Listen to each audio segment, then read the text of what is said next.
नमस्कार दोस्तों। जब अर्जुन ने श्री कृष्ण से पूछा कि आखिर अच्छे लोगों के साथ हमेशा बुरा क्यों होता है, तब श्री कृष्ण ने क्या कहा, आइए जानते हैं। आपने महसूस किया होगा कि जो लोग अच्छे कर्म करते हैं वो परेशान रहते हैं, वहीं जो बुरे कर्म करते हैं वो खुशी से रह रहे होते हैं।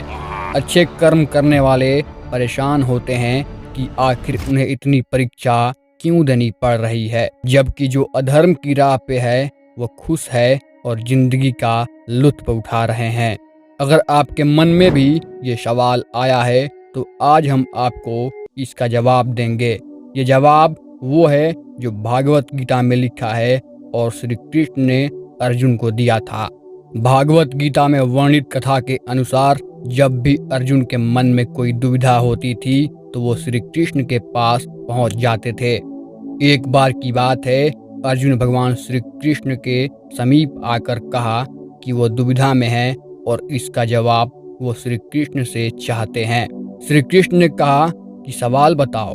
अर्जुन ने कहा, मुझे ये जानना है कि अच्छे लोगों के साथ हमेशा बुरा ही क्यों होता है, वहीं बुरे लोग खुशहाल दिखते हैं। अर्जुन के मुंह से ऐसी बातें सुनकर श्री कृष्ण मुस्कुराए और कहा, मनुष्य जैसा सोचता है और महसूस करता है वैसा कुछ नहीं होता है, बल्कि अज्ञानता की वजह से वो सच्चाई नहीं समझ पाता है। अर्जुन उनकी ये बात समझ नहीं पाए। इसके बाद श्री कृष्ण ने क्या कहा वो जानते हैं। श्री कृष्ण ने अर्जुन से कहा, पार्थ, मैं तुम्हें एक कथा सुनाता हूँ। उसे सुनकर तुम समझ जाओगे कि हर प्राणी को उसके कर्म के हिसाब से ही फल मिलता है। प्रकृति हर किसी को अपनी राह चुनने का मौका देती है। अब वो मनुष्य की इच्छा पर निर्भर करता है कि उसे धर्म की राह चुननी है या अधर्म की। कथा शुरू करते हुए श्री कृष्ण ने कहा, एक नगर में दो पुरुष रहा करते थे। एक पुरुष व्यापारी था जिसके जीवन में धर्म की बहुत महत्ता थी। वो पूजा पाठ में यकीन रखता था। वो हर रोज मंदिर जाता था और दान धर्म भी करता था और हर रोज भगवान की पूजा करता था। वहीं दूसरा पुरुष बिल्कुल विपरीत था। वो हर रोज मंदिर तो जाता था लेकिन पूजा करने नहीं, बल्कि मंदिर के बाहर से जूते चप्पल चुराने। उसे दान और धर्म से कोई लेना देना नहीं था। समय बीतता गया और एक दिन बहुत जोर की बारिश हो रही थी। इस वजह से मंदिर में पुजारी के अलावा कोई नहीं था। ये बात जब दूसरे पुरुष को पता चली तो उसने कहा कि ये सही मौका है मंदिर का धन चुराने का। पंडित से नजर बचाकर उसने मंदिर का सारा धन चुरा लिया। उसी समय धर्म कर्म में विश्वास रखने वाला व्यक्ति भी मंदिर पहुंचा। दुर्भाग्य से मंदिर के पुजारी ने उसे ही चोर समझ लिया और चिल्लाने लगे। वहां लोग एकत्र हो गए और उसे बहुत मारा। किसी तरह वो बचते बचाते वहां से निकला तो दुर्भाग्य ने उसका साथ वहां भी नहीं छोड़ा। मंदिर के बाहर वो एक गाड़ी से टकरा गया और घायल हो गया।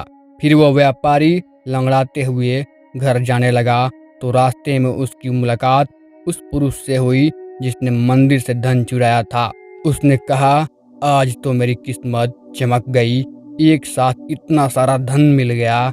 ये सब देखकर उसे बहुत बुरा लगा और उसने अपने घर से भगवान की सारी तस्वीरें निकाल दी। कुछ सालों बाद दोनों पुरुषों की मृत्यु हो गई।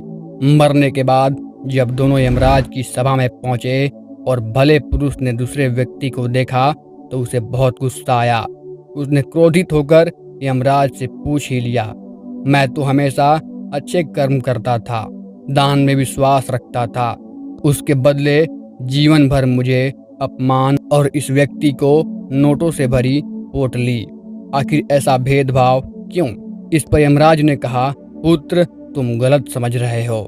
जिस दिन तुम्हारी गाड़ी से टक्कर हुई थी वो दिन तुम्हारे जीवन का आखिरी दिन था, परंतु तुम्हारे अच्छे कर्मों की वजह से तुम्हारी मौत सिर्फ एक छोटी सी चोट में बदल गई।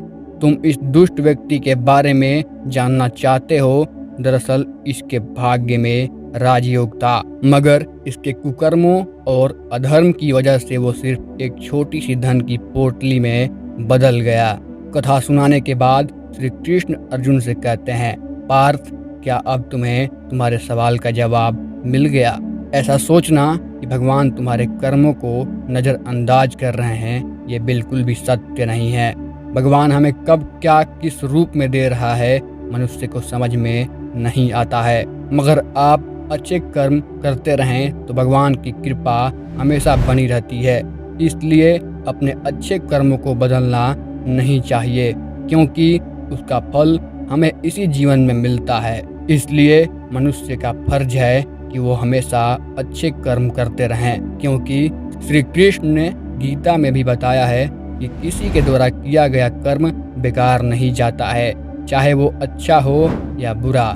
तो आज के लिए बस इतना ही, और ऐसी वीडियो के लिए please subscribe our channel Pankaj tales. हर हर महादेव।